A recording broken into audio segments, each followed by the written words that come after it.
পাকিস্তানের অর্থনৈতিক রাজনৈতিক অবস্থা যেটা আমরা সাধারণত জানি, মানে সেটা যদি আমরা ভাবি, তাহলে পাকিস্তানের পরিস্থিতি তো সেইভাবে মানে বলা যেতে পারে অনেক ক্ষেত্রেই সব অর্থেই পাকিস্তানের অবস্থা বেশ দুর্বল।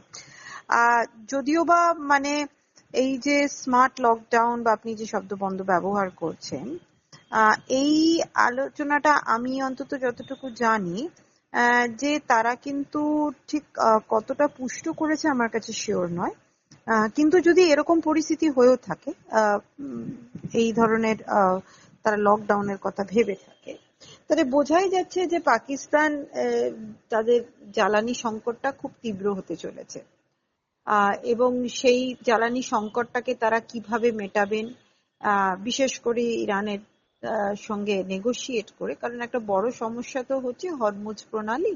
হরমুজ প্রণালী দিয়ে বিভিন্ন জ্বালানিবাহী যে জাহাজ তারা যাতায়াত করছে, এবং যুদ্ধের দরুন স্বাভাবিক যে প্রতিক্রিয়া হয়েছে, ইরান সেই প্রণালী আটক করে রেখেছে, নজরদারির মাধ্যমে রেখেছে, এবং ঘোষণা করেছে যে প্রথম দিকের যে ঘোষণা যে কোনো জ্বালানিবাহী জাহাজ আনতে দেবে না।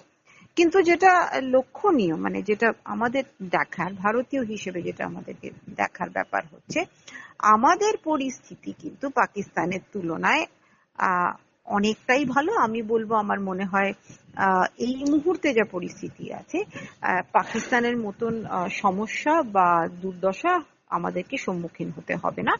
এবং অলরেডি আমরা শুনতে পাচ্ছি এবং বিভিন্ন মাধ্যম থেকেও খবর আসছে যে ভারতীয় জ্বালানিবাহী জাহাজ, গ্যাস এবং অয়েল, তার কিন্তু আসার অনুমতি পাওয়া গেছে, এবং অলরেডি সেই জাহাজগুলি যাত্রা করতে আরম্ভ করছে। আশা করা যেতে পারে যে ভারতের দিকে তারা এগিয়ে আসছে।